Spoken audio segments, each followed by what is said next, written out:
Vocês estão me ouvindo direitinho? Muito bem. Tá bom. Muito bom dia, então, para vocês.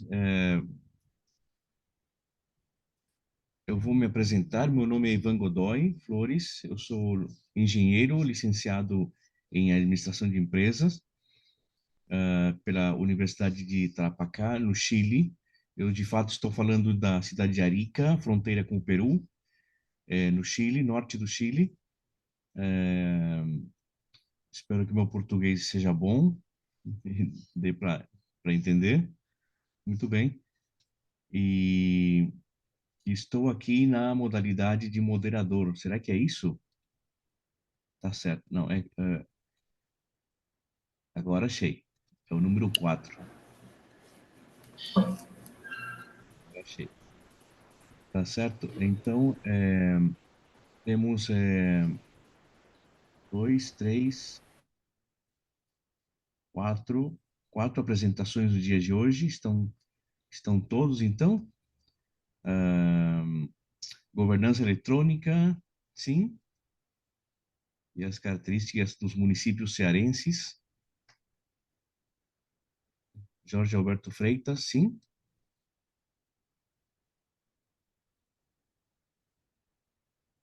Não, acho que não. Ah, pulou aqui, pulou. Professor, os artigos que serão apresentados estão aí no chat já listados. Ah, certo. Muito obrigado. É que pulou aqui a. Certo. Ah, sim, agora sim. Políticas educacionais. O outro é feito mediador, né, da internet das coisas. eh, Ação pública no contexto de pequenos municípios e Concept of Behavior Economics Applied to Healthcare. Muito bem.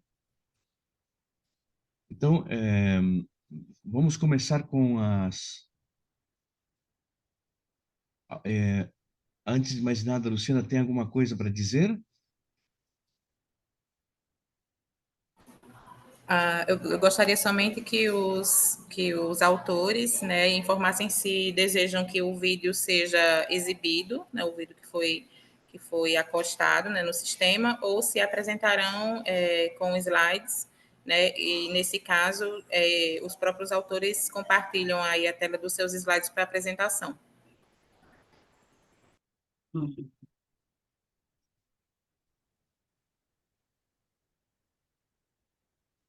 Ação pública, eu prefiro fazer o.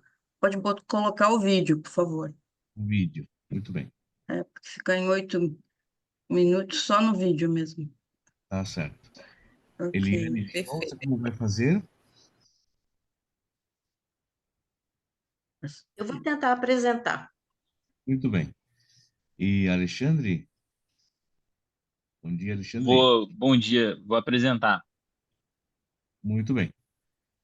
Então vamos lá, então. Vamos começar então com Jaqueline Amantino de Andrade. Bem-vinda, então. Obrigada. Aqui já achei.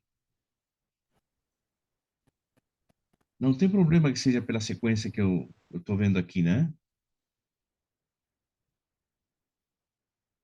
Luciane, a ordem dos tratores altera o viaduto? Não, não, professor, já vou compartilhar Ah, o muito vídeo da bem. Jaqueline. Tá certo, então.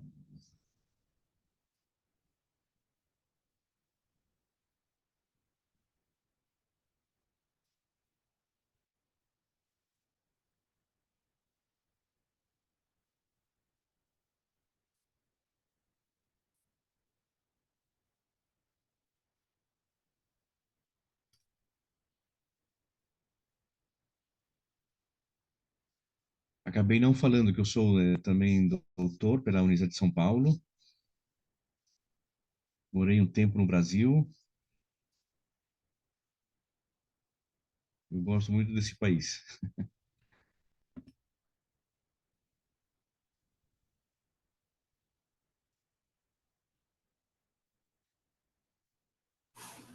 Já conseguem ver o vídeo na tela?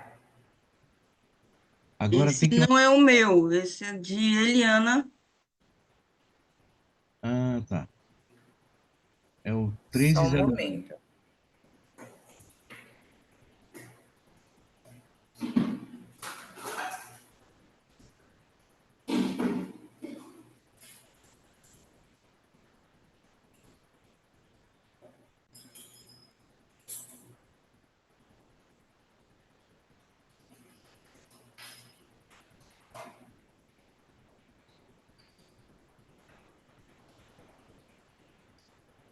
Primeira vez que participo no SEMEAD?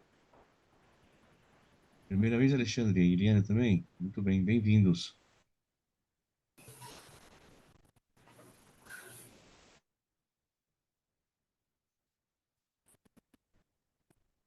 Conseguem ver o vídeo na tela? Agora esse é o meu. Obrigada.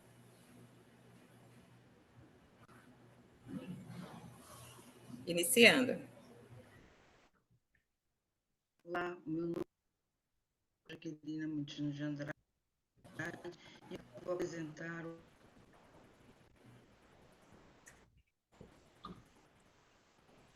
territorialização do desenvolvimento rural sustentável no semiárido brasileiro. O semiárido brasileiro representa 3% do território brasileiro e 70,9% do território do Nordeste, onde vive cerca de 30 milhões de E aí, tudo pessoas. bem? Ele mandou um e-mail em inglês. Explicado, pessoal. Eu acho que está Ih, vazando o áudio de alguém que está atrapalhando na hora de escutar o áudio da apresentação. Sim. Não sei se foi só para mim. Peço desculpas até a interrupção aí. Não, foi sim, vazou o áudio. Distritos de baixa produtividade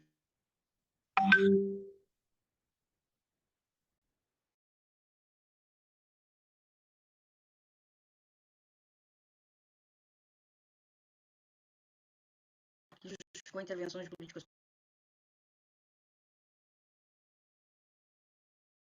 para combate à seca, 70,9% do território, uma sede de água de uma economia restrita e baixa produtividade, que justificou intervenções políticas públicas direcionadas ao combate à seca, que, no entanto, não atenderam de fato os vulneráveis.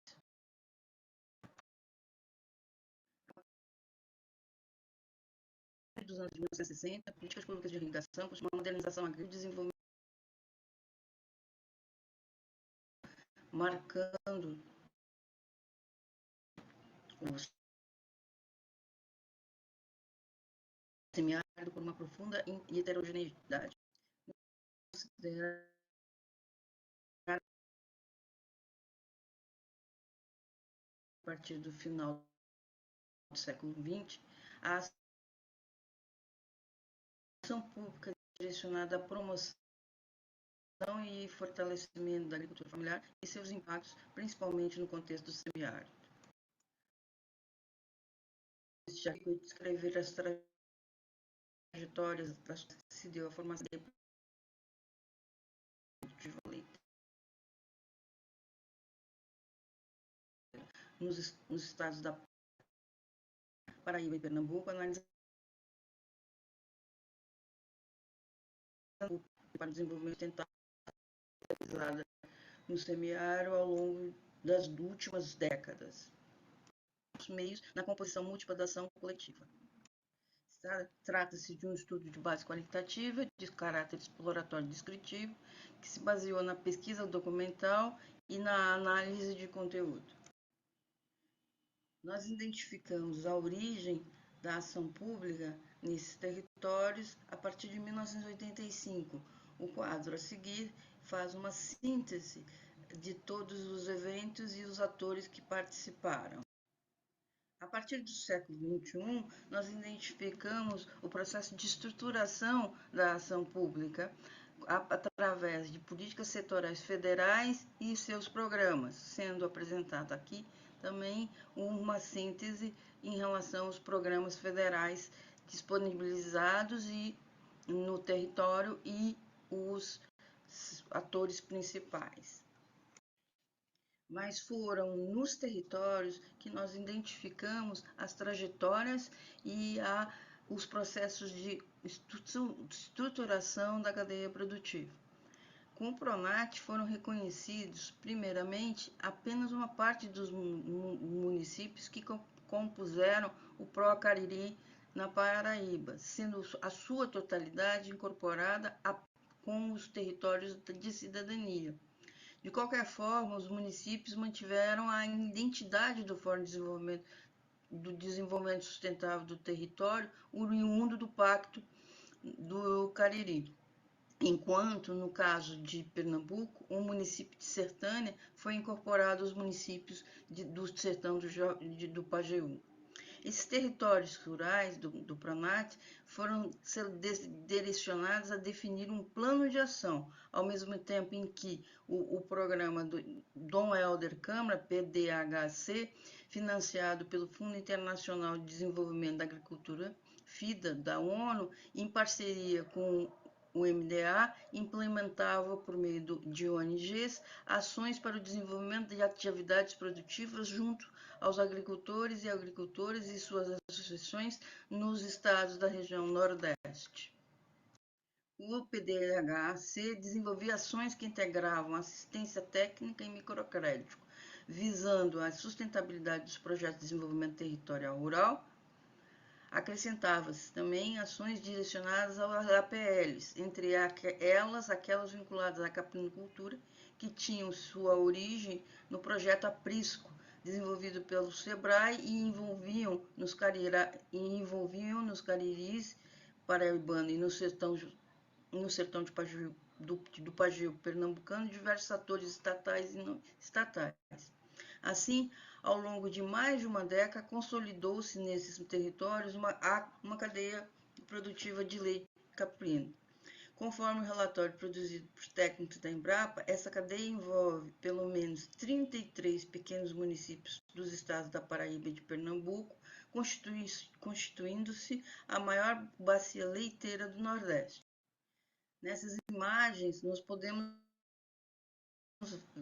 visualizar as atividades da cadeia, que incluem as cisternas, né, os apriscos e também as cooperativas, né, que fazem, desenvolvendo laticínios. Aqui, então, está, né, a localização dos municípios e dos laticínios ao longo desse território. Também são identificados o apoio institucional em 4 dimensões. Em termos técnicos científicos, a gente destaca os atores da Embrapa, o Instituto Nacional do Semiárido, o ITEP e o IPA, que são institutos técnicos do estado de Pernambuco, a incubadora do Parque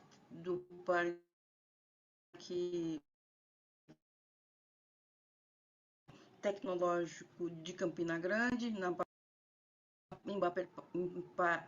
Embaer,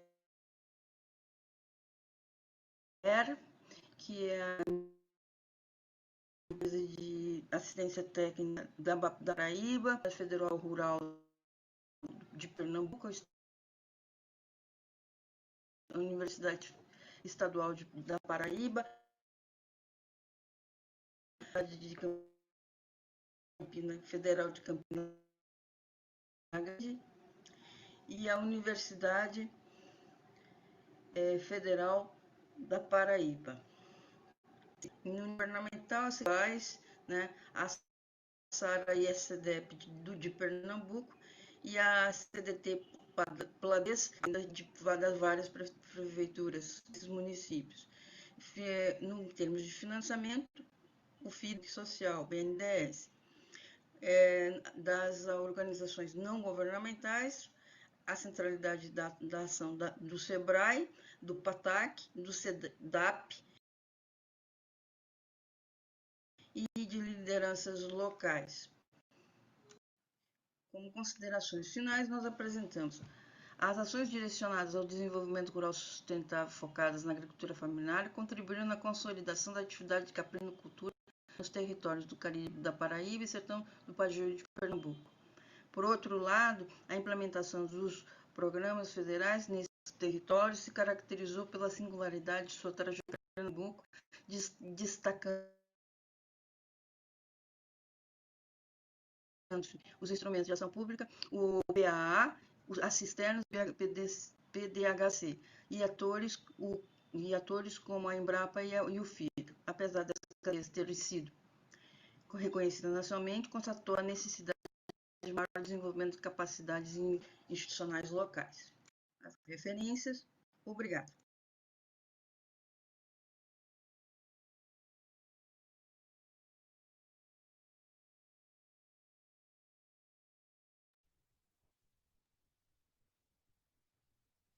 Muito bem.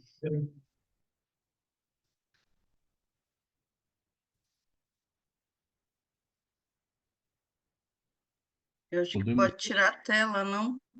tirar a tela, sim. Muito bem. Passamos à seguinte apresentação e fazemos comentários no final, né? Tá certo? Assim? Muito bem. Perfeito. Então, essa foi a apresentação de Jaqueline, né? Perfeito. Muito bem.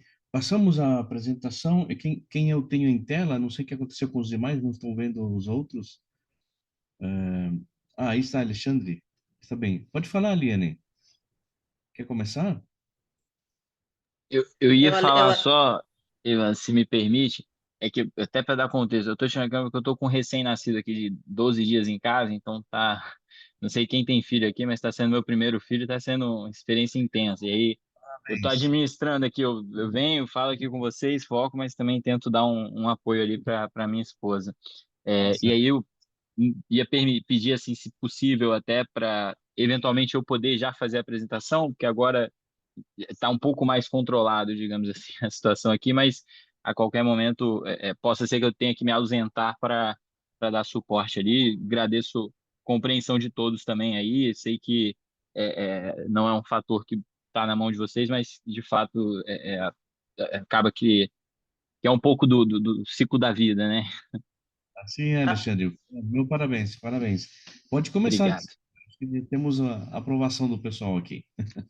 Perfeito. Então vou compartilhar aqui minha tela. Deixa eu só botar aqui. Compartilhar. Pronto. Vocês já estão visualizando? Muito bem. Perfeito. Primeiro, obrigado aí o tempo de todos, tá? Eu me chamo Alexandre Baginski, estou falando aqui de Natal, do Rio Grande do Norte, sou natural daqui, é, fiz o meu mestrado na COPEAD, no FRJ, em 2020, comecei em 2022, concluí, e aí da minha tese, que foi focada ali na parte de Behavior Economics aplicado em doação e transplante de órgãos, a gente acabou construindo ali alguns artigos e esse é o nosso artigo. Toda a temática, né? Ele foi escrito em inglês pelo mestrado ser um mestrado profissional internacional, então ele acaba que é uma,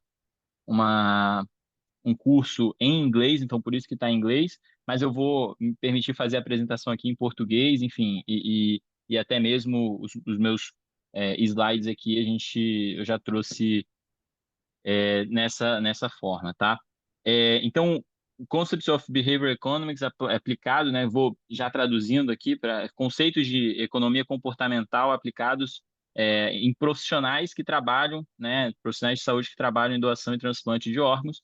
E aí o nosso trabalho aqui apresentado é um scoping review, né? Ou seja, é uma revisão do que de fato vem sendo estudado, buscando esses dois temas ali e a correlação entre eles. Uma introdução só para todo mundo ficar na mesma página do que nos motivou também. A gente vem vendo aí uma expectativa de vida sendo aumentada, né? Não só no Brasil, mas em todo o mundo, né? E isso acaba demandando por diversos meios de prolongar e sanar possíveis doenças, né? Então, eventuais cânceres, questões ali que acabam recorrendo ao uso de doação e transplante como sendo uma solução mais eficaz, vamos colocar dessa forma.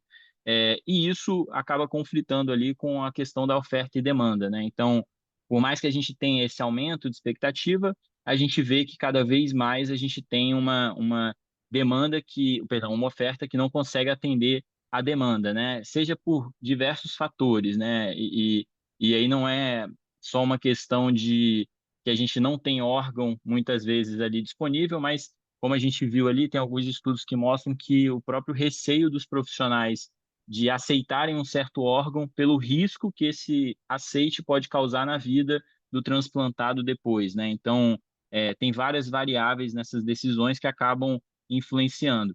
E aí a gente focou em profissionais de saúde porque a gente entende que, por mais que o processo de doação e transplante ele tenha vários interlocutores, várias personas, né? Muitas vezes o atuante ali mais sensível, mais que pode fazer um impacto maior, seria esse profissional de saúde. Como, por exemplo, quando a gente está ali no hospital, né? Então a gente acaba tendo o técnico de enfermagem, ou a própria enfermeira, o médico, podendo ter uma conversa com um possível paciente terminal, uma possível situação ali que possa vir a ser, né, um doador, isso pode acabar influenciando ali positivamente, né, nesse processo também. E essa tomada de decisão que é uma tomada sensível, né? Então, quando a gente traz esse conceito de economia comportamental, é muito entendendo que são decisões complexas, né? São decisões sensíveis, como a gente coloca aqui, mas que são decisões necessárias a serem tomadas, a serem discutidos e eventualmente como que pode fazê-las da forma mais, a gente não fala até correta, né, mas a forma sistemática, digamos assim, uma forma embasada para poder gerar esse conforto. O nosso referencial teórico aqui a gente se baseia muito na parte da economia comportamental, né, que eu não sei se todos aqui conheciam já ou têm experiência, mas ele une insights, né, conceitos de psicologia, economia, para principalmente entender como que o ser humano toma essas decisões. O Kahneman e o Tversky, né, são dois papas, digamos assim, são realmente propulsores ali, não foram quem iniciaram esses trabalhos, mas de certa forma foram hoje são as referências ali mais famosas, né? E aí eles têm a teoria dos prospects que mostra essa tendência, às vezes, de dar mais peso à perda, né? Então, quando a gente fala de doação, o risco de eventualmente do pior acontecer, ele acaba puxando mais do que qualquer outra questão, e isso é um viés ali que influencia a nossa decisão, né? Então, ele pode evitar um possível prejuízo ao utilizar, óbvio, como eu comentei, órgãos que não tenham ali uma qualidade 100%. Outro conceito que é muito relevante aqui no nosso estudo é o de status quo, onde as pessoas, a gente tem uma tendência natural a manter as condições como estão, né? E isso, quando a gente fala em doação e transplante de órgãos, vai muito para o lugar dos sistemas que o governo utiliza. Então, a gente tem países que optam ali pelo opt-in e países que optam pelo opt-out, por exemplo. Qual que é a distinção entre cada um deles, né? O opt-in, você literalmente declara que você quer participar. E o opt-out, você declara que você não quer participar. Então, imagina que países que têm um opt-out, ele, porventura, vão ter uma base, né, de doadores muito maior, acessível, digamos assim. Mas isso não quer dizer que, por ser um país opt-out, a partir do momento que uma pessoa, né, ela venha a falecer ou venha a se colocar numa situação de doação, o governo tenha direito de impor que ele vai doar esse órgão. É simplesmente que é como se fosse o Brasil, por exemplo, onde a gente declara uma intenção de doação. Então, quando é opt-out já de definição, é como se todos os cidadãos fossem intencionalmente, né, potenciais doadores, e isso acaba aumentando ali a base. Então, a gente vê que isso é uma forma também de utilizar uma ferramenta da economia comportamental que a gente chama que é o nudge, né? Que é quando você influencia eventualmente um comportamento desejável para que seja ali maximizado um resultado desejável também, mas que isso também é para um bem maior, né? Então, como que a gente vê isso em alguns países que acabam utilizando essa metodologia? E aí o conceito da heurística ali de atalhos mentais, né, eventualmente, como eu falei, para a gente tentar pensar numa forma de sistematizar e facilitar essas decisões, né? Então, quando a gente fala de decisões rápidas do dia a dia, né, a gente tem a questão ali do System 1, System 2, né, que o próprio Kahneman traz, e a gente muitas vezes toma essas decisões com o nosso subconsciente, a gente não para racionalizar, a gente já tem esse racional intrínseco na nossa mente e a gente simplesmente reproduz algo que já foi ali estruturado dentro do nosso pensamento. Dando sequência aqui, a nossa metodologia, a gente fez uma estratégia de pesquisa onde a gente focou, né, principalmente nas decisões relacionadas ao órgão, né, doação. Então, a gente utilizou os termos ali de Judgment Decision Making, Behavioral Economics, enfim.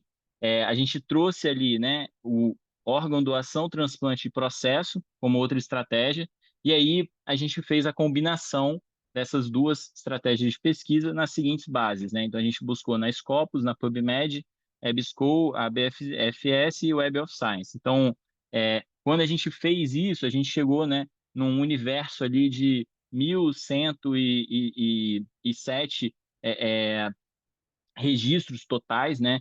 E através da metodologia Prisma aqui, a gente mostra como que a gente foi descendo para fazer a nossa análise de qual seria realmente o nosso escopo a ser estudado, né? Então, ou seja, de todos esses 1.000 artigos, quais que eventualmente a gente poderia aplicar, e aí a gente veio focando, né, em artigos principalmente que focassem na parte ali dos profissionais de saúde, com aplicação de Behavioral Economics, e focado também no doação e transplante de órgão, chegando ali na nossa amostragem de 19 estudos aplicados de fato, tá? Quando a gente olha os resultados, e aí por mais que quando a gente fala de um Scoping Review, 19 não seja um número que a gente considera um número realmente muito relevante, né? Mas é porque a gente entende que, de fato, essa grande parte desses estudos, eles vêm crescendo nos últimos 5 anos. Então, é algo que ainda está em ascensão. E aí, por isso, também a dificuldade de acesso a uma quantidade maior de artigos e trabalhos que abordem esses temas, né? Então, quando a gente fala dessa associação da economia comportamental com isso, cerca de 60% dos artigos foram tratados ali nos últimos 5 anos. Principalmente, né, a gente vê que eles são muito associados com essa utilização do opt-out. Então, como eu falei, né, contornar esse viés do status quo, ou seja, a gente traz aqui alguns cases que é a Áustria e a Singapura, né, como que eles adotaram. Existem artigos, inclusive, que a gente revisou e a gente comenta no nosso artigo sobre como que os países, de fato, eles fizeram essa adoção, né, para o opt-out, ou seja, como que foi uma campanha de conscientização e diversos outros fatores. E, por fim, né, a importância dessa percepção de risco, né? E aí aqui não é que a gente vai, através dos estudos e dos trabalhos, evitar e diminuir esse risco. A gente vai conscientizar que talvez a decisão esteja sendo tomada com base em um viés de risco, né? Um viés de aversão à perda e não necessariamente ali com um viés de eficiência que aquele resultado ali pode trazer, né? Então, quando a gente pensa ali, né, essa tomada de decisão como um todo, como que a gente poderia fazer. E aí, por fim, opa, desculpa, eita, peraí, eu acho que desculpa, pessoal, me atrapalhei aqui.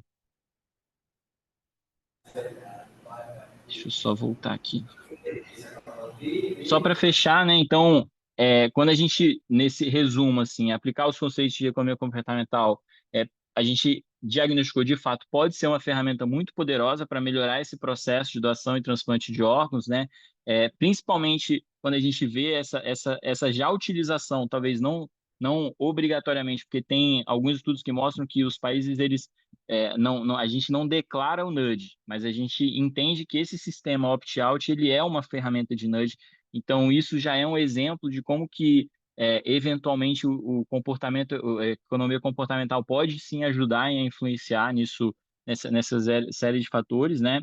E aí, por fim, principalmente a gente busca mostrar essa importância de educar estratégias, né, para preparar esses profissionais em saber lidar com essas tomadas de decisões. Então, como a gente falou, não é que a gente vai minimizar o risco, mas a gente vai trazer um holofote ali, o intuito, né, de repente, é trazer um holofote para que as decisões que sejam tomadas por esses profissionais elas sejam mais sistemáticas e mais, digamos assim, de uma forma unificada, tá bom?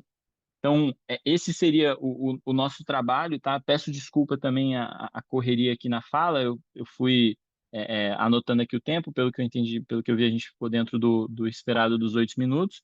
Me coloco à disposição para esclarecimentos, né? O trabalho está ali na versão em inglês, mas se eventualmente alguém tiver interesse em debater dúvidas, me coloco à disposição também para falar sobre qualquer ponto aqui. É uma área que de fato me brilhou muito os olhos, né? Então, obrigado aí, pessoal. Eita. Muito obrigado, Alexandre. Muito bem. Da mesma forma com a Jaqueline, com o Alexandre, também tomei alguns dados para fazer os comentários no final, tá bom? Vamos agora com Eliane de Souza. Pode ser, Eliane?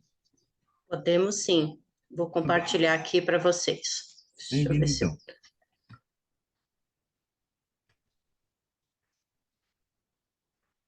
Deixa eu ver se está compartilhado. Só um minutinho, por favor. Bem. Estava olhando uma outra coisa aqui. Está compartilhando? Agora tem que ampliar isso. Espera aí, só um pouquinho. Tem que compartilhar a Agora tela. sim? Sim? Não, tem que compartilhar a tela cheia ali, Ana. A tela cheia. Isso, agora Aí. Agora Agora já está... Agora deu? deu, tá certo. Sim, tá ok. Ah, tá. Tá ok.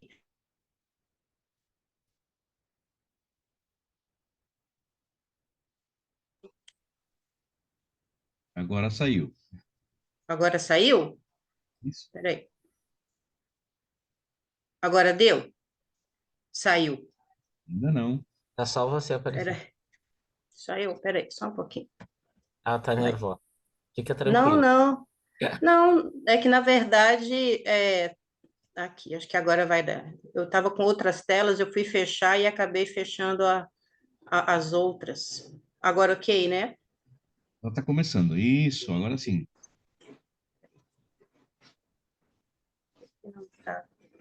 Está abrindo outras telas aqui para mim.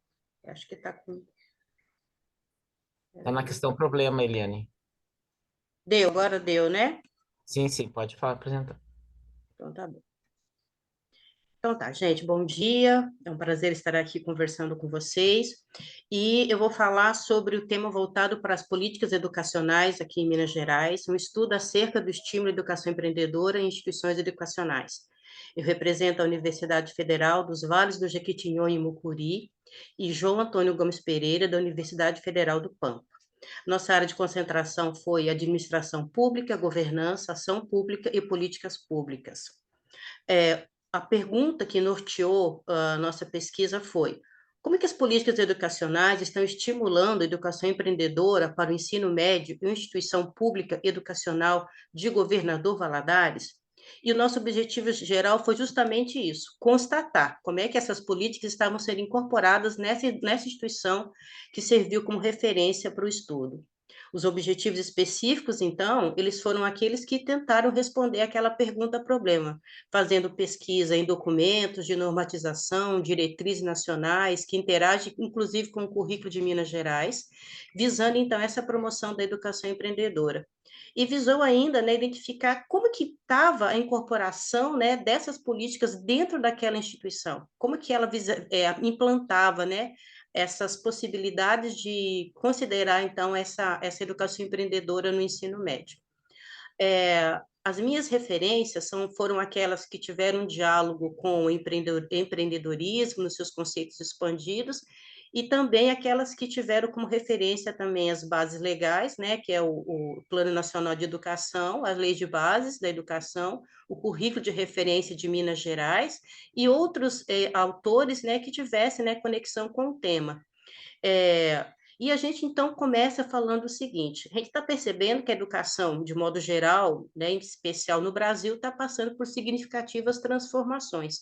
É a questão de fazer com que o aluno esteja preparado para vivenciar experiências, né, tanto profissionais como pessoais, fazendo que o desenvolvimento das suas habilidades empreendedoras e preparando ele tanto para o mercado de trabalho, para a vida em sociedade. e também visando integrar essa reformulação, né, da educação junto com os interesses dos jovens.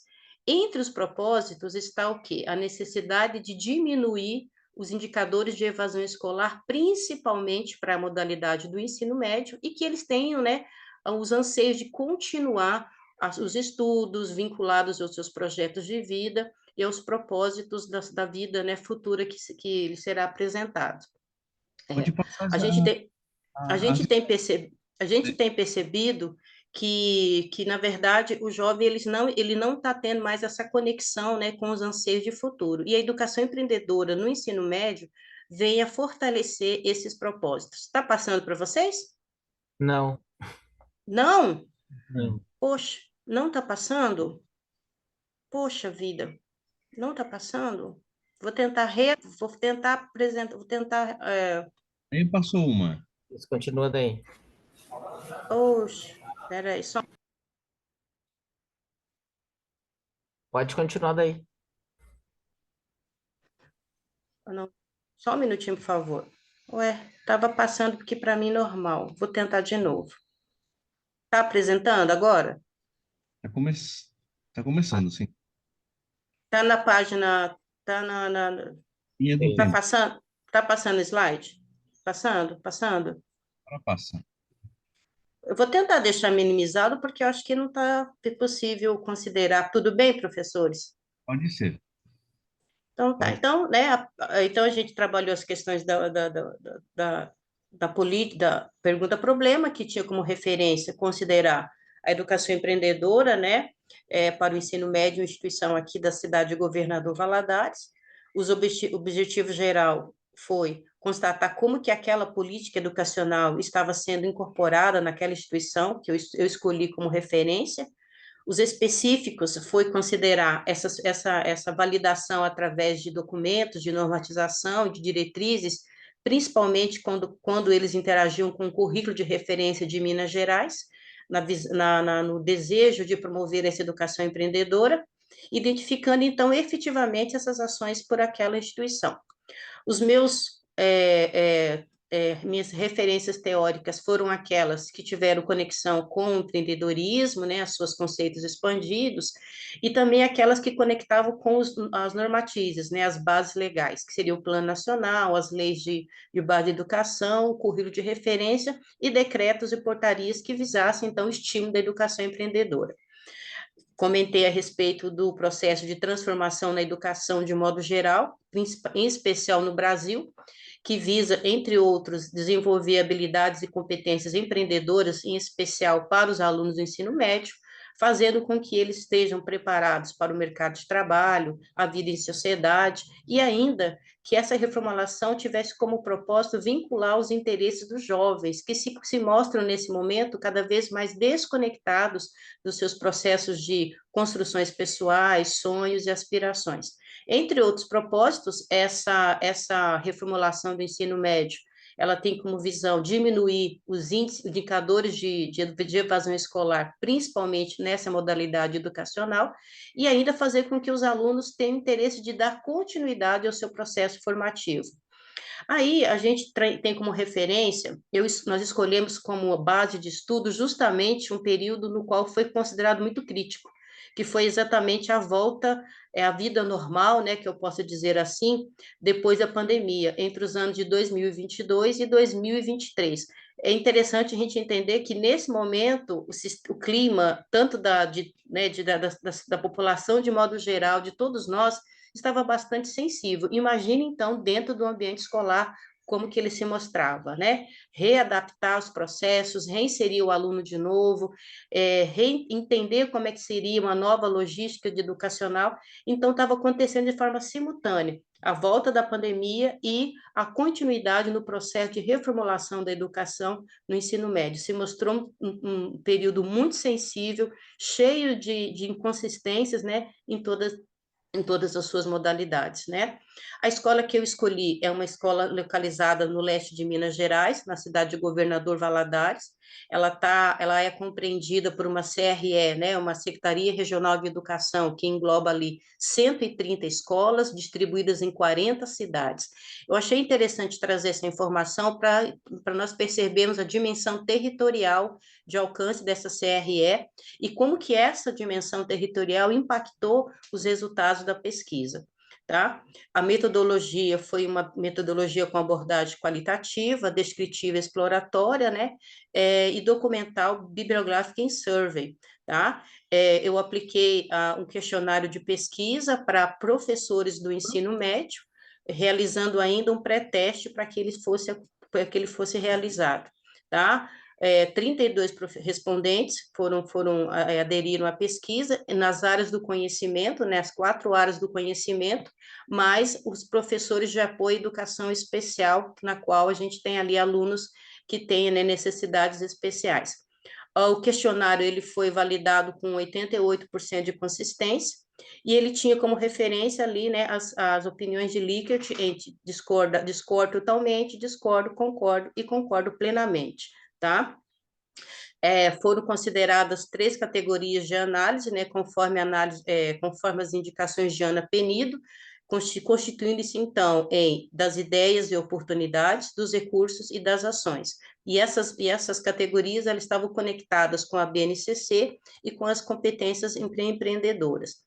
Bom, os resultados da pesquisa, eles foram apresentados aqui como se fosse um diagrama de Chikawa, mas, de modo geral, posso dizer o seguinte: primeiro, que houve uma não identificação dos professores com o processo de reformulação do ensino médio, eles se sentiram excluídos dos processos decisórios e ainda perderam a sua identidade enquanto docente, haja vista que eles tiveram que assimilar conteúdos para os quais eles não tinham tanta similaridade, tanto conhecimento, para poder complementar a carga horária que estava sendo perdida em relação, por exemplo, à diminuição de alguns componentes curriculares. Então, os resultados se dão a entender, por exemplo, que a educação empreendedora, enquanto viés de transformação do ensino médio, ela teve os seus resultados comprometidos. Então, há de se pensar, por exemplo, em ações que vinculasse as falas dos professores, as falas das instituições educacionais, de um modo geral, para que essa reformulação do ensino médio tivesse propósito. A gente percebe, inclusive, que, mesmo após atualmente, nós estamos passando ainda por processo de reformulação, porque a educação empreendedora não conseguiu incorporar efetivamente os seus resultados. Tá? Eu trago aqui como uma das indicações, por exemplo, né, essa invisibilidade, né, que aconteceu dos professores, né, havia também escolas que concorriam entre si na busca de alunos, porque ofertavam modalidades diferentes de ensino médio, o aluno ele escolhia aquele que fosse mais adaptado à sua necessidade. Houve demissões em massa de professores, principalmente os contratados. Os professores efetivos tiveram que complementar a carga horária, não apenas em uma instituição, mas em 2 ou 3 turnos também, para conseguir fechar a quantidade de horário possível e assim assimilar um recebimento, né, um salário melhor. Enfim, são várias as inconsistências, né, que fizeram a não validação. E como referência final, eu apresento para vocês essa imagem, que é um outdoor, que foi feito pela uma escola pública, na expectativa de atrair alunos para fechar o quantitativo de turmas e assim garantir o mínimo de aula, tanto para os alunos quanto para os professores, garantir a sua estabilidade profissional dentro desse processo de reformulação. Então, para mim, foi um marco, uma escola pública ter que fazer outdoor de chamamento de alunos para compor as suas salas de aula e a continuidade das suas ações. Aqui as minhas considerações finais, né? Ela considera, por exemplo, uma pesquisa realizada na dinâmica dos fatos, enquanto ele estava acontecendo, então foi um momento muito efervescente do processo. Essa reformulação da educação empreendedora se tornou comprometida, né? Tem que se pensar que existem outros motivos que levam à evasão escolar, não somente o aluno não quer ir, eu encontrei mais de 17 motivos na nossa região, e tem que pensar na acessibilidade dos professores, das escolas, receptividade dos alunos e da sociedade.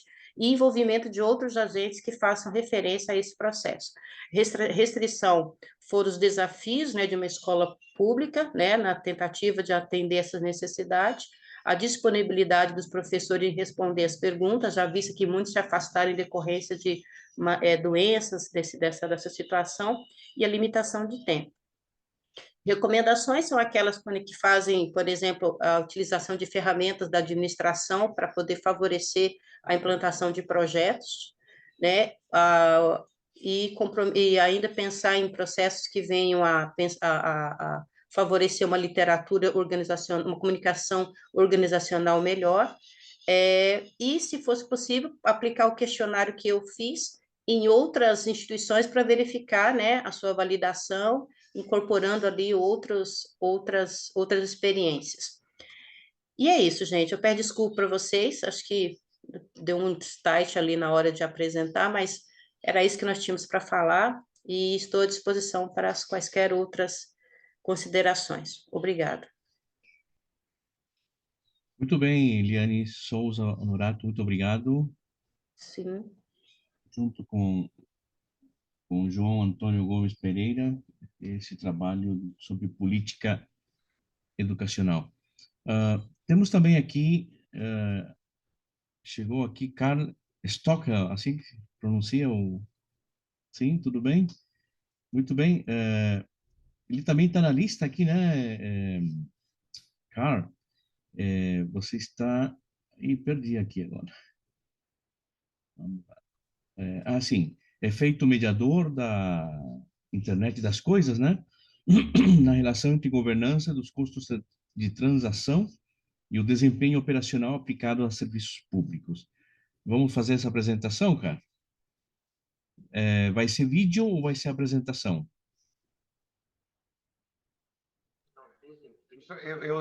Bom dia a todos, obrigado. Eu deixei pronto um vídeo, na verdade, que a gente fez o upload no site, né? Se for possível, eu colocaria ele daí. Tá certo.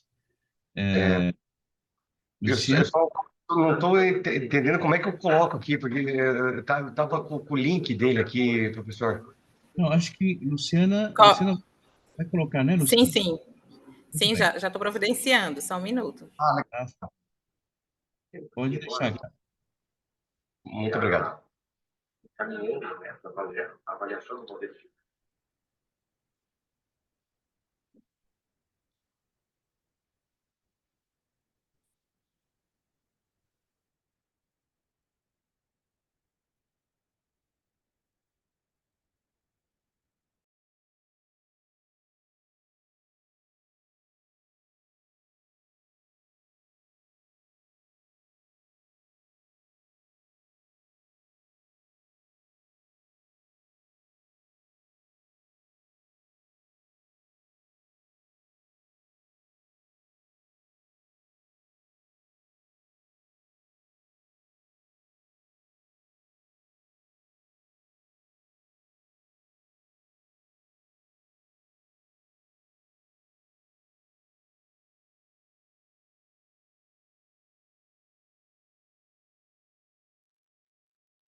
Falar aqui sobre um artigo escrito por mim, Karl Stockel, pelo professor Silvio Padiuk. Ele trata do efeito mediador de estas coisas na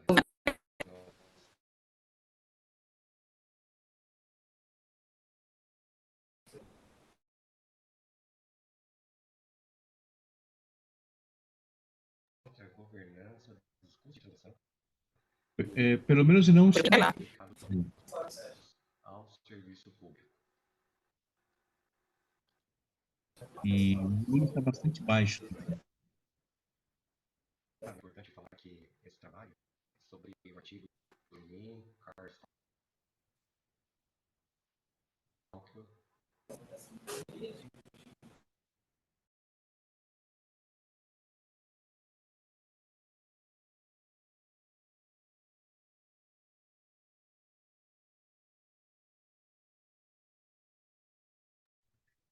Luciana, não dá para ouvir ainda.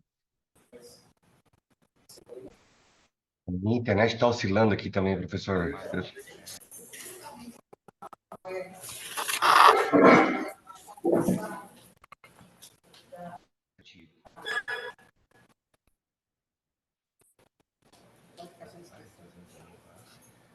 Primeiro fazendo o levantamento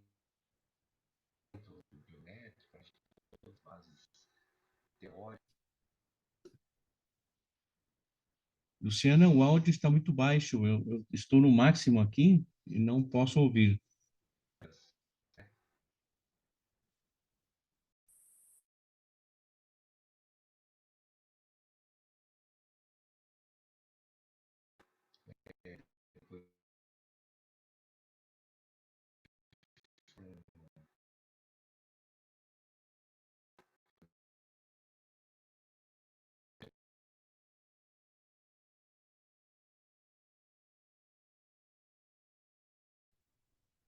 Luciana?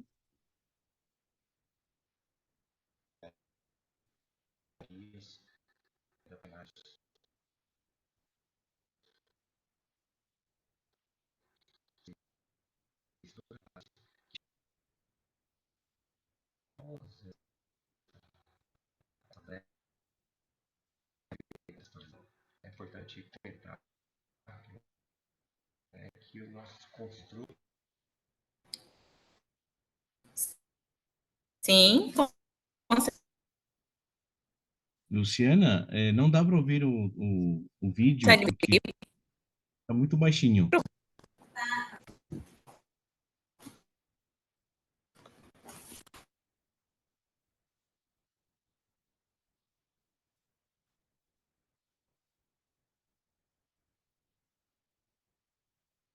Cara, Eliane, estão ouvindo o vídeo? Dá para ouvir? Não, né?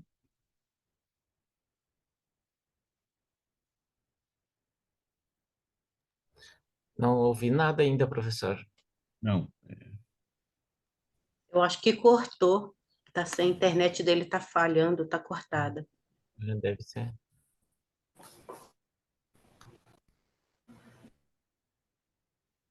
Acho que o vídeo está passando, mas o que não está passando é o áudio. Eliana? Não, desculpa, é Luciana?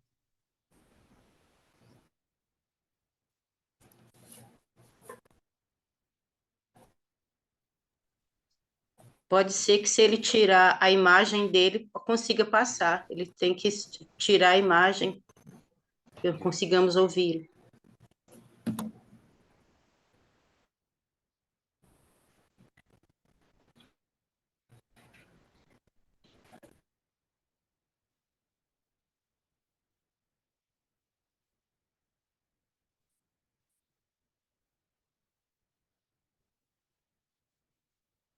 E Luciana? Foi embora, Luciana? Ah, tá. E não dá certo, né, Luciana? Eu estou lendo aqui o seu chat.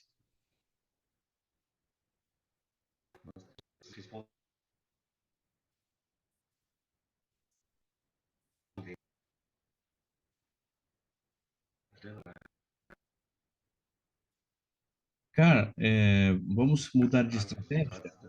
Pode ser que você apresente o seu trabalho? Vocês querem que eu tente compartilhar por aqui para ver se, Acho que é se. melhor. Deixa eu ver aqui. Luciana, mudamos de estratégia? Vamos fazer a apresentação de Carmen pelo slide? Porque no vídeo não está funcionando. Utilizados para a governança, destacar aqui.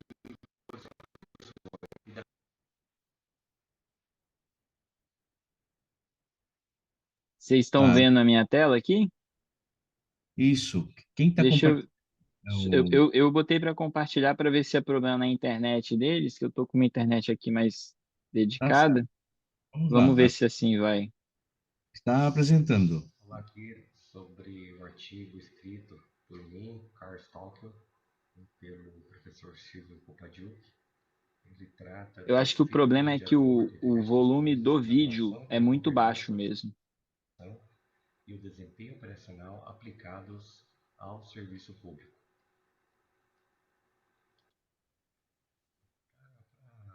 Tá conseguindo escutar, Ivan? É importante falar que esse Está muito trabalho baixinho. Eu ele é poderia ouvir, uma tese de mas não sei os demais. Eliane, Jaqueline, se dá para ouvir? Não, disse que não.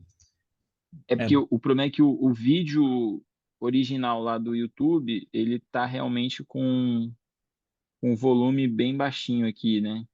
tá certo. Ele foi subido, ele foi upado ali com o volume baixo, no caso. Você teria esses slides desse Não, trabalho? porque esse seria do colega do call, né? Não é meu. Eu abri aqui no intuito de tentar ajudar, mas foi o. Não sei se ele ainda está aqui na sala até. Ele entrou depois. Ah, quem está falando então? Sou eu, Alexandre, Ivan. Ah, Alexandre. É que esse trabalho, ele é do rapaz que entrou, acabou saindo depois, e, e aí ele não está aqui na sala, ele saiu. Aí eu tentei compartilhar aqui do meu para ver se era internet, mas doutorado de fato que você vê que é. acabamos de finalizar, né? Então a gente Alexandre, eu compartilhei o conhecimento link do vídeo no YouTube. Talvez essa se, parte, se né, você aqui tem, Eu conseguir apresentado. tô, melhorar em algo. eu tô exatamente nele, aqui, ó, que é o link do YouTube. O problema é que de fato ele foi com um áudio muito baixo, Ah, muito obrigado, Alexandre. de nada. Eu tava até vendo que tem uns que tem a opção de aumentar o áudio aqui, mas não teria.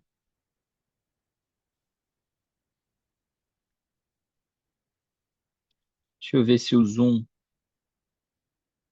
Compartilhar som, mono, estéreo. Então, assim, só para contextualizar, realmente temos um fluxo de Não. Acho que talvez seja o caso do call, né, do autor, ele apresentar o conteúdo sem né, o acompanhamento pelo vídeo, já que o áudio prejudica um pouco a nossa compreensão. Está, Car? Ele entrou e saiu, pessoal. É,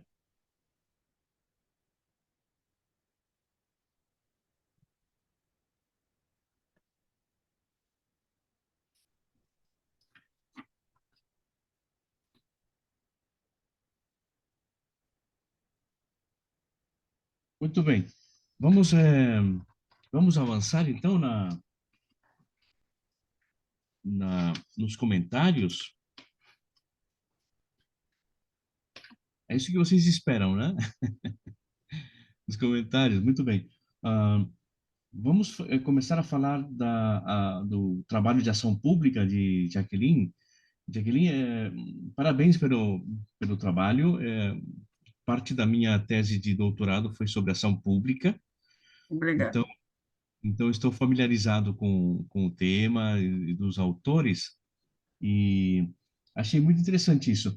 Não pelo tempo que eu tenho pesquisado isso, não tinha visto essa vinculação da ação pública com questões, por exemplo, como os arranjos produtivos locais. Isso para mim foi uma novidade.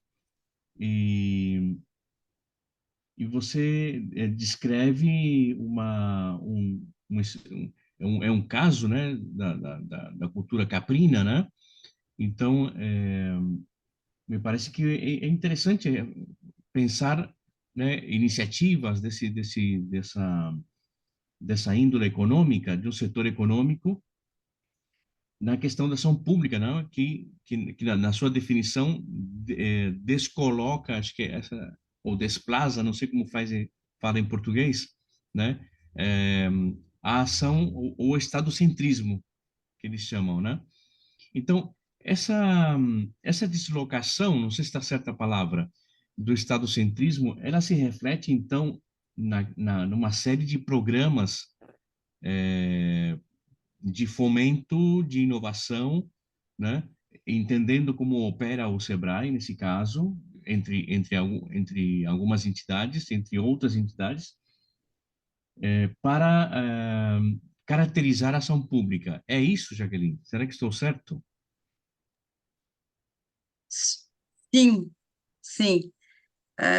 Só esclarecendo que esse caso, ele fez parte, eu fiz um projeto financiado, universal, né, financiado pelo CNPq, que tratava da ação pública, o, os APLs como instrumentos de ação pública, certo?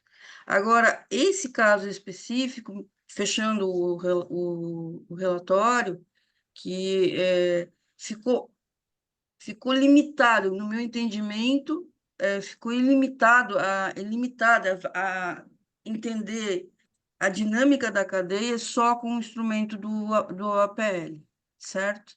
Então, esse foi um resultado do relatório final que eu apresentei, que eu entreguei em 2022, que inclusive está nas referências desse artigo.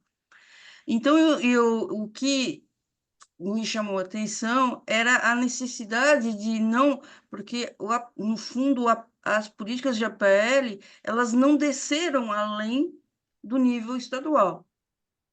Elas não desceram além do nível estadual. E eu achei que, como eu identifiquei esse caso como um exemplo de inovação social, inclusive de sendo financiado e apoiado pela Embrapa e pelo BNDES, eu achei interessante, eu estou desenvolvendo já o segundo projeto meu em relação a capacidades municipais, né? E eu achei interessante investigar mais sobre isso. Então, esse já é um resultado dessa pesquisa que se volta à questão das capacidades municipais, e no sentido porque a gente o que vê é muito uma limitação dos municípios, né, e dos municípios nessa rede sociotécnica da ação pública de desenvolvimento sustentável, no caso específico do rural, né? Então, que é o meu foco agora, entende? Então, foi exatamente isso. Então, ainda pesquisas exploratórias que eu tento trazer exatamente essa abordagem francesa da ação pública, né, para a gente poder entender melhor essas dinâmicas, e as redes sociotécnicas, e, e sair, né? Então, aí, tratando desses elementos aí em termos da capacidade municipal, né? Que eu acho que é ainda o calo que está pegando ainda, né? E acho que eu já, de outros resultados das minhas pesquisas, e em outras, vendo as áreas mais estão mais solidificadas na área de saúde, eu diria, né? Assistência social, em parte, eu acho que é muito importante a gente fazer essa discussão. Não sei se Muito eu bem. consegui responder. Sim, sim.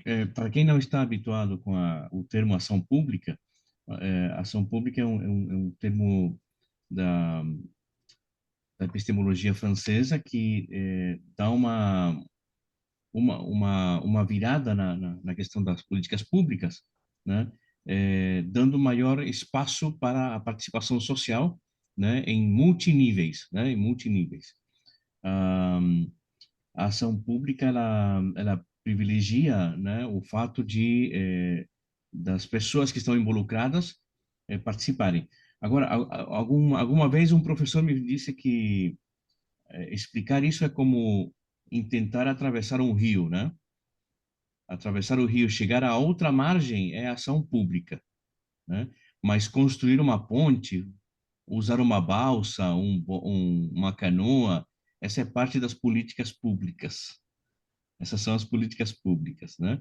Então, e aí a virada de pensar isso é ver que a ação pública passa a ser um fim, e não como hoje vemos em muitas administrações, onde são as políticas públicas que são definidas como fim, e não meios. As políticas públicas passam a ser um meio quando falamos de ação pública, né? Então, a pergunta que eu queria te fazer aí, a última pergunta era, você vê que as APLs, por exemplo, são mais política pública ou ação pública? Eu, pegando a tradição, como da tradição francesa, lacune legal, eu trabalhei com a PL como instrumento de política, Ah, professor. certo? E aí eu entendo daí que quando a gente trabalha com instrumento de política, a ação pública não é o fim. Não é que nem política pública que você tem a saída do sistema. A ação pública é o processo, Tá, é um né? processo. É o processo, né? E o que eu acho que esse referencial traz para nós, que ainda a gente tem que desenvolver mais, é novo, né? Se a gente for ver, né? No Brasil, no uso, acho que o pessoal da UNB e o pessoal da Federal do Rio Grande do Norte tem mais usado isso também, o pessoal da FGV, algumas pessoas têm FGV São Paulo, mas ela é um meio da ação coletiva, da gente acompanhar essa ação coletiva daquilo que na literatura de políticas públicas tem se chamado de governança multi, multi-escala, né? Multiscala. E que é multi-escala, que tem sido, né? O termo agora está faltando o termo, mas é algo que tem sido muito discutido daqueles que estão estudando algumas políticas públicas, por exemplo, que nem assistência social, né? Eu acho que tem o pessoal daí da USP,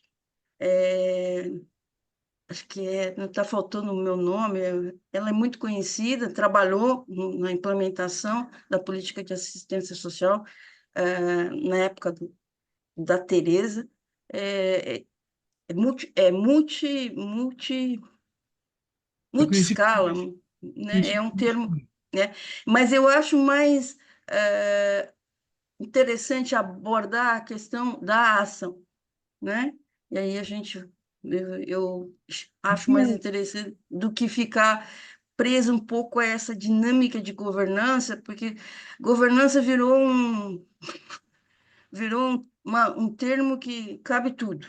Então, eu acho que a ação pública nos dá muito esse caminho, no sentido de entender o processual mesmo, né? A formação de políticas, né? Que isso aí é uma coisa que eu já venho estudando há um tempinho, né? Da minha tese de doutorado, eu já trabalhei com isso, essa questão, né, que não há formulação, né? É a formação da política. Então, é, E a pergunta que eu tenho aqui é, e o que são os territórios de cidadania? Território de Cidadania foi um programa. Ah, foi um Foi um programa. programa. Tem o PRONAT. O problema é que é essa questão aí bem das políticas públicas. Né? Multiprogramas. O programa teve problema na implementação no PRONAT, aí veio isso, o PRONAT foi em 2004, em 2008, daí veio os territórios de cidadania. Um desenho, né, se a gente pegar o Howlett, que fala sobre os desenhos, é um desenho bonito até, mas também teve problemas de implementação, né? E aí vai o território, por isso a gente fala, ele recebe um monte de programas, né? Que são formas porque vai recebendo e quem está implementando nas prefeituras não consegue entender aquilo, né? Porque vem aquele monte de programas que é uma forma de obter recursos, né? Então, daí você se depara com coisas muito atípicas que poderiam ter ido um pouco além, né? apesar de todas as intenções, né? Então, eu acho que a gente tem que ter... Agora, parece, nos meus dados também parece evidente que esse conjunto de programas com um conjunto de tecnologias sociais, instrumentos de política, né? Os instrumentos de política, eles têm uma importância muito grande. Então, o programa de cisternas, o programa de alimento, de a aquisição de alimentos, tudo, essa composição tem uma importância muito grande. E não está me vindo a palavra, mas eu não, nem uso mais, porque isso eu, há muito tempo, há 40 anos atrás, quando ainda eu era estagiária, a gente já falava na implementação de programas aqui no Brasil.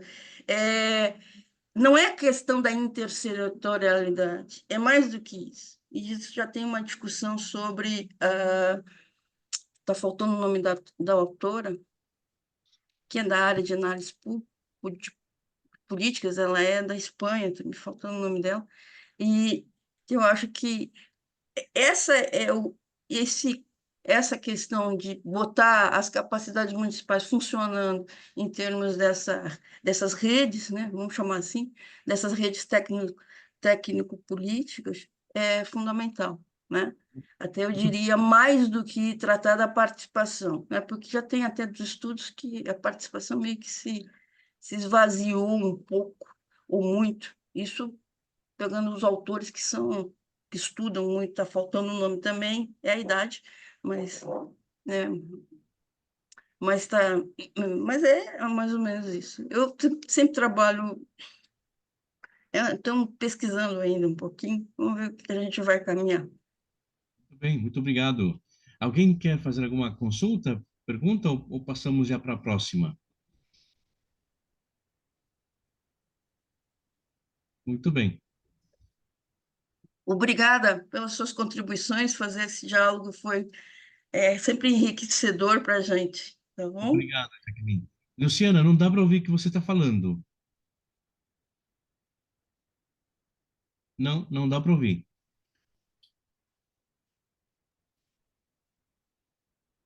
Nada, nada ainda.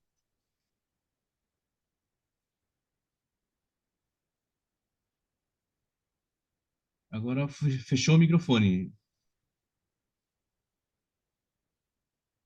Acho que é o problema Não, não dá para ouvir ainda, não. acho que é Ô, os Luciana, fones de em, em, fone de em- ouvido é, limita a fala. não, na verdade é porque não está acusando o áudio. No canto ali do esquerdo do Zoom, onde tem o microfonezinho, ele fica aparecendo ele fica subindo verde se estiver captando algum áudio. Tenta falar. Ah, só parabenizar. Então tá bom. Eu ia falar que Obrigada, ali tem uma Luciana. setinha que você pode ajustar também se quiser trocar. Eu trabalho com tecnologia, tá, pessoal? Então por isso que para mim É Tá certo. fácil. essa parte é mais tranquila até de ajudar. Muito bem. Obrigada pelo. Obrigado. Obrigada.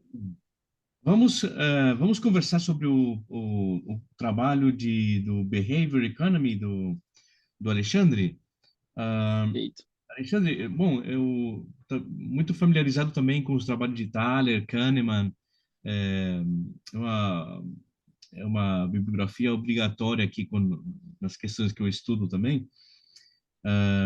Só não compreendi na questão da doação de órgão, quando a pessoa avalia de forma negativa essa, esse, esse transplante, mas como é que alguém pode avaliar de forma negativa quando já está numa lista de espera, por exemplo? É que Ficar quem faz. isso, Desculpa, tinha cortado aqui para mim, desculpa, mas eu achei que você tinha parado. ficar numa lista de espera já não é uma questão de aceitar o risco? Vamos lá, primeira pergunta. Perfeito. É que essa análise não é do paciente, é análise clínica. Quando eventualmente existe a disponibilidade do órgão, o médico ele é responsável por análise de compatibilidade do órgão que está sendo ofertado com a pessoa que vai estar recebendo.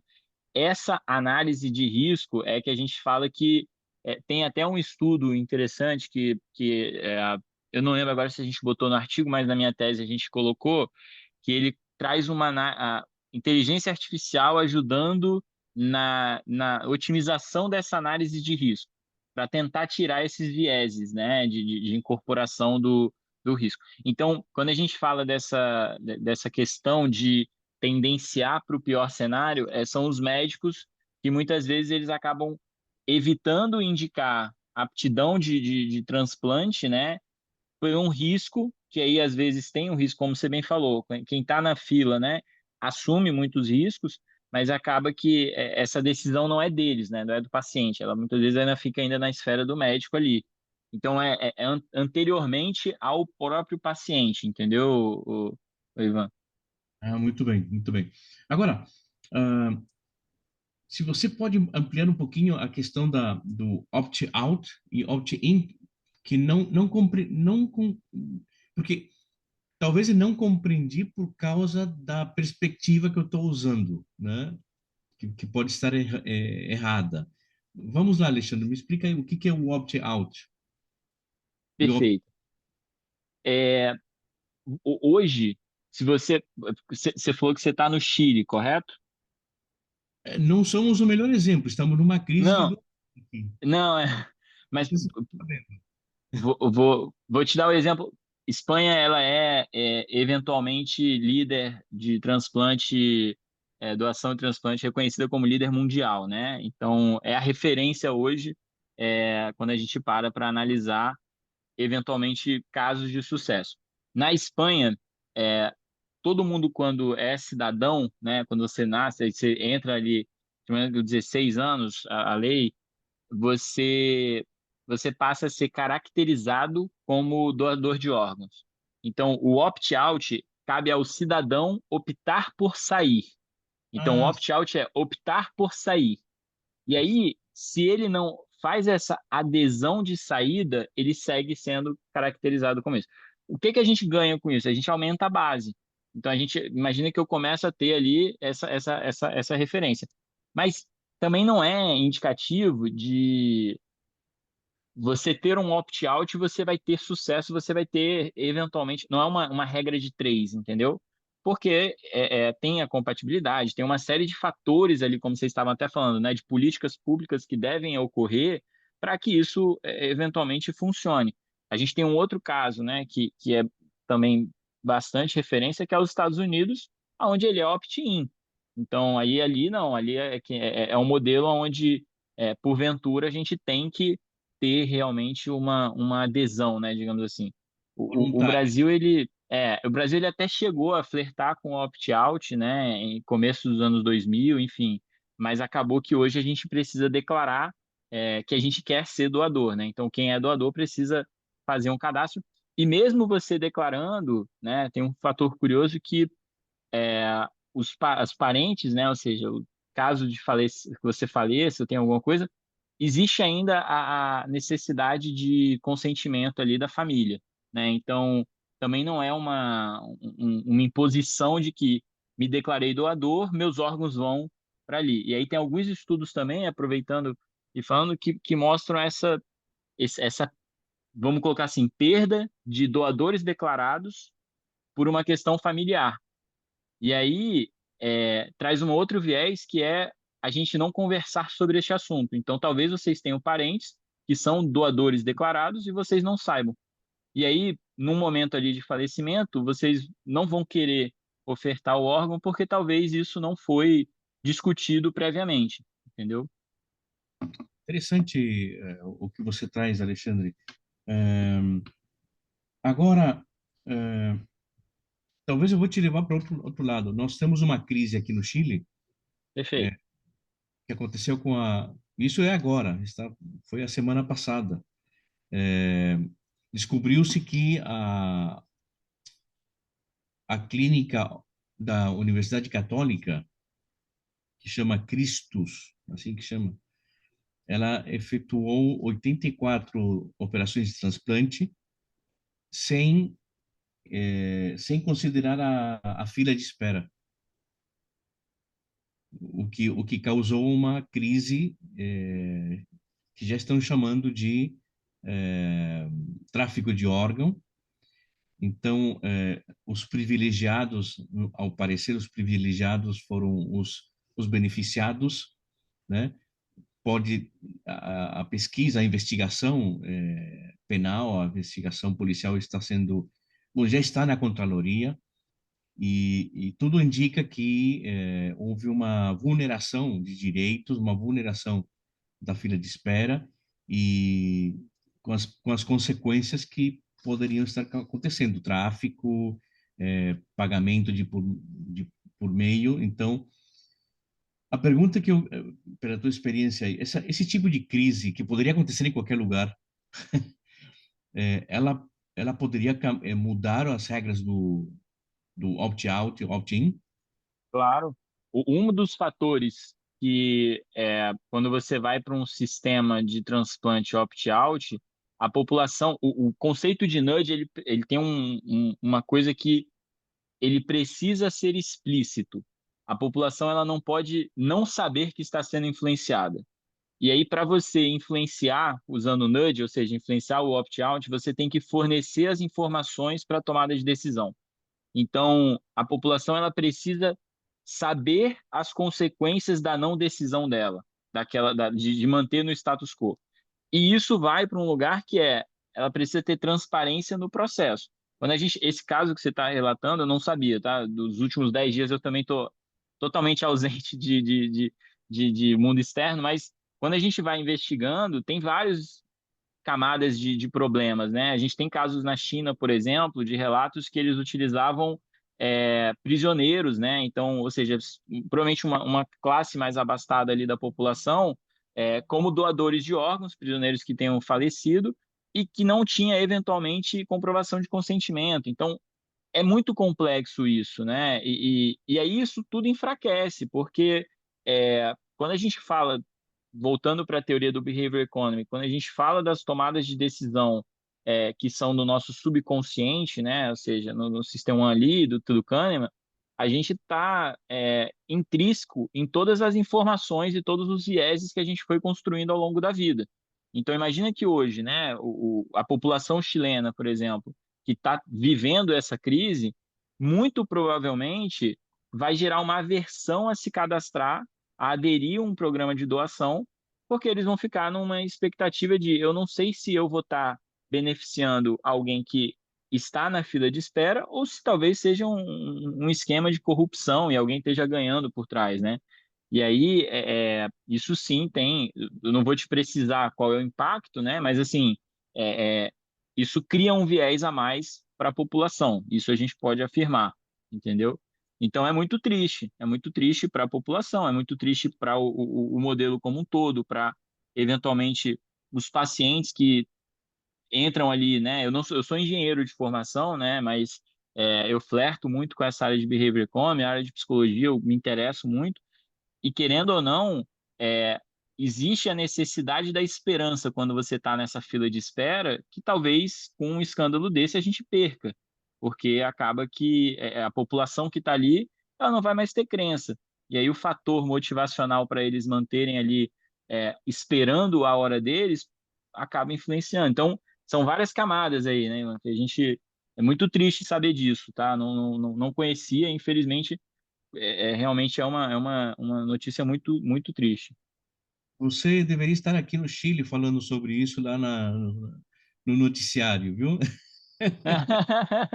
Olha que eu estou fazendo aula de espanhol, eu tô teoricamente tentando aprender para falar um pouquinho. Tá, muito bem, muito bem. Eu gostei muito de te ouvir, Alexandre. Não sei se eu tenho, Obrigado. não tenho mais perguntas aqui, só era um comentário que eu queria fazer e uma aclaração. Não sei se alguém mais quer. Luciana, inclusive, comentou também, né, uma ocorrência recente aqui no Brasil, tende a impactar muito na adesão do transplante, bem na linha do que estava falando Alexandre. Obrigado, Luciana. Eliana, quer falar? Fica à Eu vontade. acho, deixa eu estar aqui, eu acho muito interessante o trabalho do Alexandre, não sei se o Alexandre viu recentemente o caso de órgãos contaminados com o vírus HIV. Então, né, a qualidade do seu trabalho aqui é de super relevância para você falou a respeito da qualidade. Tem que entender que existe uma qualidade desse material também que pode impactar, como você falou, a pessoa que recebe não tem como ter essa escolha quem analisa é o médico. Então, houve esse fato, até um escândalo, né? Portadores do vírus HIV se tornaram doadores, aí tá em investigação ainda, mas É, parabéns pelo foi no trabalho. Rio, né, Eliana, Isso. é triste. Eu sei que foi recente, eu acompanhei, eu soube por alto assim, né, mas realmente é mais um caso e aí é isso, né, foi uma variável que talvez deixou passar ali, negligência no processo, enfim. Muito bem, Alexandre. É o típico de pesquisa que deve ser difundida, né? Aliás, eu venho de um seminário de ontem e dava conta disso, que todos esses tipos de pesquisas, ação pública, por exemplo, tem que ser difundida, tem que caber em um observatório, na gestão pública, no governo, na prefeitura, onde tenha que caber essas pesquisas de política pública, ação pública, tem que ser difundida, né? Tá certo? Muito bem, Alexandre, muito obrigado. Obrigado, Lilian, Obrigado, pessoal. né, pelos comentários. Vamos passar agora eh, a ao trabalho de política educacional, sim, de Eliane de Souza e João Antônio Gomes Pereira. Fica à vontade, Eliane. Vamos fazer a seguinte questão. Ah, eu, eu tinha a dúvida onde tinha sido implementada essa questão, mas ficou claro que foi no ensino médio, né, Eliane? Essa pesquisa, né? E as metas do empreendedorismo que vocês colocaram, eu achei genial. É típico para replicar aqui também. Gostei muito. Agora, você se referiu a uma questão muito importante nessas questões de ação pública e política pública, é que não houve participação do núcleo docente, né? Isso você detectou na pesquisa? Sim, sim, colegas, professor, foi uma coisa assim muito vivenciada no dia a dia. Os professores totalmente negligenciados. Foi um processo mais de imposição do que de diálogo. E desse modo, o que que aconteceu? Em vez deles se sentirem inseridos, eles se sentiram foram excluídos. Então, eles não, como sendo eles aqueles agentes que deveriam colocar em prática a implantação desse novo ensino médio, dessa nova reformulação educacional, eles não inseridos, eles não tiveram uma adesão suficiente para validar tudo isso. Principalmente porque eles foram obrigados a assimilar conteúdos para os quais eles não tinham conhecimento. Vamos imaginar um professor de português, por exemplo, ter que dar aula de tecnologia da inovação para complementar a carga horária dele, porque ele é um professor efetivo de uma carga horária mínima ali de 16 horas, né, que foi o processo que ele passou no concurso, mas ele tinha vamos supor, uma quantidade de aula de 10 de português, e as outras 6 horas ele deveria obrigatoriamente assimilar um conteúdo para o qual ele não tinha familiaridade, tinha que fazer um estudo mais afinado. Então, tudo isso e mais um pouco foi o que não validou essa nova reformulação. Eu até levanto outras situações, por exemplo, quanto a especificidades das regiões. O ensino médio, essa reformulação foi feita a nível nacional. Mas como entender, por exemplo, as exigências locais? Em especial, vou dizer a minha cidade aqui, que é Valadares, onde o fluxo de migração para outros países é grande, Portugal, Estados Unidos, então houve uma redução grande de alunos, né, que para complementar salas de aulas, houve migração no território da cidade para outra região, que dificultou o acesso às outras escolas. Então foi um momento muito difícil, muita tensão, muito nervosismo, muitas doenças ocupacionais, estresse, depressão, né? Isso só no contexto do docente, do discente também. O aluno, ele foi incorporado num processo para o qual ele também não foi consultado enquanto sociedade, a gente tem que entender que a sociedade também deveria participar. Não houve essa participação, e a gente está vendo aí, aqui no Brasil em especial, a reformulação do ensino médio não acontecendo da maneira como eles queriam, né, na primeiro momento. Foi bem difícil mesmo. E até hoje vivemos as consequências. Salas de aulas com 15 alunos, com 10 alunos, ensino médio totalmente comprometido em suas atuações para a formação, logo em seguida para a vida adulta, para a continuidade na faculdade.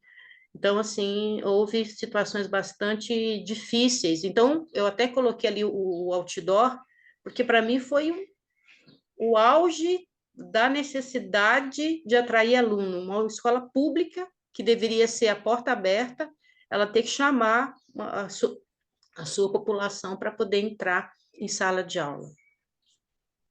Ou seja, foi completamente desconsiderado a questão endógena de cada localidade a respeito da aprendizagem, do processo de aprendizagem de empreendedorismo, né? Isso.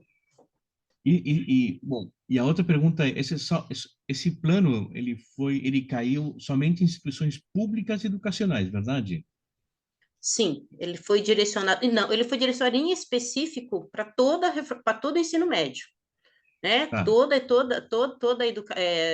a rede estadual, privada, pública deveria assimilar. O que a gente observa é que a rede privada ela tem mais recursos, por exemplo, para implantar um itinerário formativo diferenciado, que atrai o aluno, né? Que considera a sua especificidade enquanto pessoa. Agora, a escola pública, aqui no Brasil, vou dizer em especial, não sei como é que é aí no Chile, mas ela tem muitas lacunas estruturais.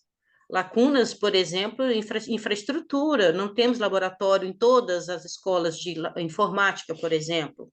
Não existe em todas as escolas. Às vezes tem escola que não tem nem uma sala de aula convencional.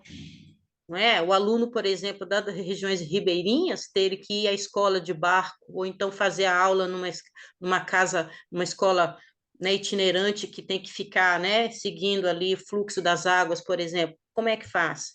Então, não foi pensado o pequeno para que o grande acontecesse. Foi essa observação que nós tivemos. Então, a questão da desigualdade cai de forma diferente desse programa, cai de forma diferente em cada escola, né? Em cada Sim. escola. Então, veja, se essa educação empreendedora tinha como viés diminuir desigualdades, diminuir abismos sociais, não é? O que aconteceu? Se ela era a proposta política de reformulação do ensino médio, e ela não acontecendo, ela só colocou em letras garrafais, holofotes, os problemas que nós vivemos na educação, a diferença, né? A gente vai pegar uma cidade, por exemplo, ali da nossa colega, da Jaqueline, lá no Cariri, é diferente de uma cidade que está no centro de São Paulo, seja ela pública, né? Então, são realidades totalmente diferentes.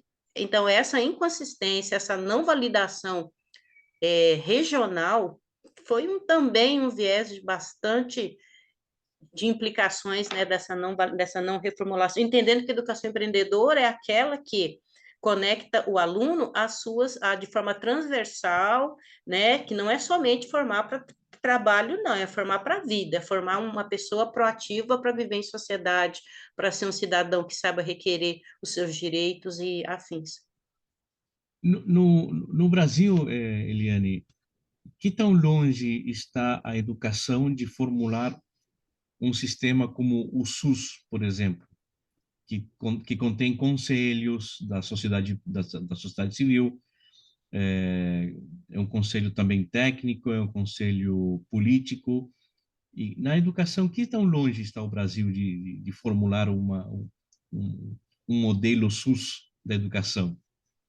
O SUS ele é uma referência, né, em termos É, de considerações de saúde para o mundo, inclusive. O que acontece?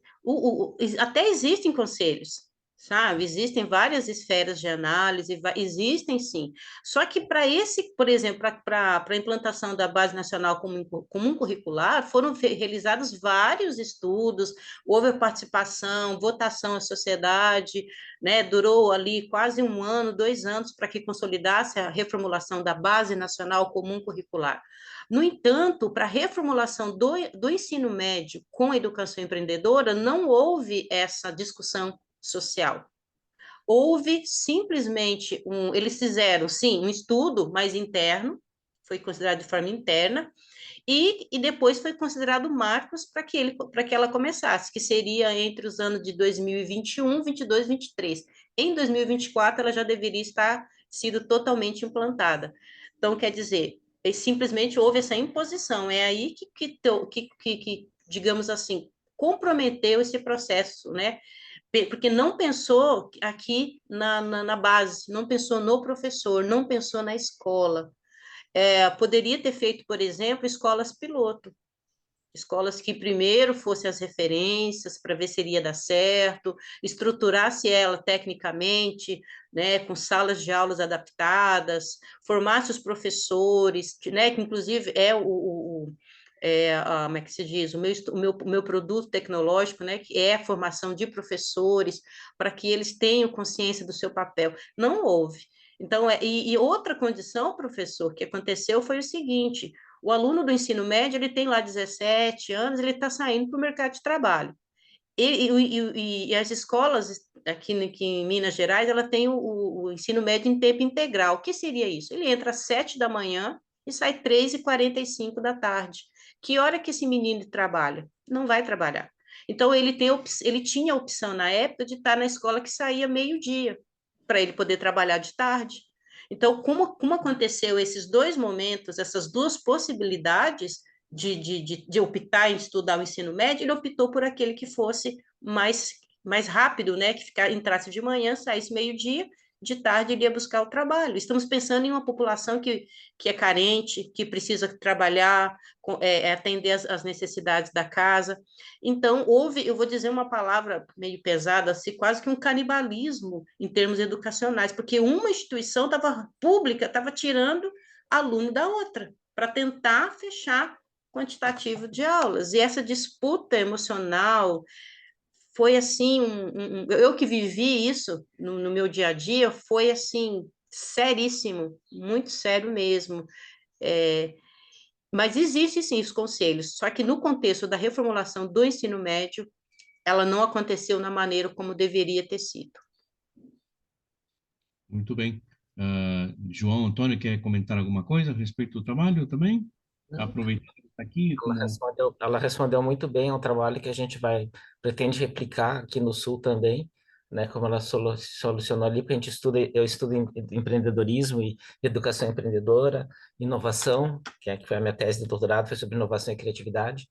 E realmente isso aconteceu e está acontecendo ainda, porque nós até tem uma outra orientanda que por acaso dava aula de português e ela está enfrentando exatamente esse desafio aí, porque ela está fazendo mestrado e tinha que aprender um conhecimento que estava diferente daquilo que foi a formação dela, bem como a Eliane relatou. Então, realmente são casos que requer uma discussão, requer um melhor detalhamento, né? E foi realmente algo meio de cima para baixo, sem aquele consulta, né, ao público interessado realmente, que eram dos próprios docentes, né, que deveriam estar participando e até pensando, como que vai funcionar e tal, né? Então parece alguma coisa. Exato, parece uma coisa simples, mas não, porque está influenciando a vida das pessoas, conforme a Eliane falou, né? Então, agradeço aí as contribuições muito boas. E outra coisa que eu percebi que o estudo é perfeitamente replicável, né? Então, para conhecer outras realidades em outras regiões do Brasil. Muito Exato. bem, João Antônio Gomes Pereira, Eliane de Souza Honorato, muito obrigado. Alguém tem mais alguma...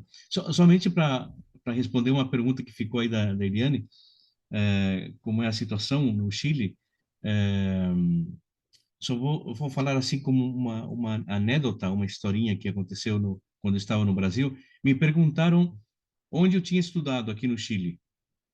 Então eu falei, estudei na Universidade de Tarapacá, na cidade de Arica. Então, é uma universidade, me perguntaram, é uma universidade pública? É pública. Ah, então não pagava. Não, pagava, falei. Paga, né? Mas é pública e paga? Sim, pública. Ah, muito bem. E seus filhos, onde estudaram? Meus filhos estudaram um colégio privado. Ah, então paga. Não, não paga, porque ele é subsidiado. Então, vou me permitir uma licença, o neoliberalismo, ele tem essas contradições, né? O que é público paga e o que é privado não paga, mas paga o Estado, né? Nesse caso, né? Então, somente para exemplificar, né, como é a realidade aqui no Chile. Muito bem, alguém tem alguma outra consulta, pergunta para fazer o trabalho de política educacional e empreendedorismo de Eliane e João?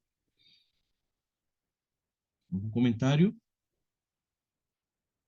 Muito bem, a Luciana nos lembra que nesse final dessa sessão convidamos a todos a avaliar por meio do link que está no chat, tá bom? Muito bem, Luciana, estamos bem? Falta alguma coisa no checklist? A Luciana está escrevendo porque acho que não dá para falar. Isso, então a importância da avaliação da sessão, convidados. Bom, eu quero encerrar, em primeiro lugar, parabenizando a cada um dos trabalhos, cada um de vocês, pelos trabalhos, são trabalhos de muita qualidade, dá para perceber as metodologias, as perguntas, as hipóteses levantadas. eh, então, eu quero somente instá-lo a continuar pesquisando nessas linhas que são sumamente importantes e que contribuem, né, efetivamente na questão de políticas públicas e melhorar a qualidade de vida das pessoas, tá bom? Mas é isso. Muito obrigado, Obrigada.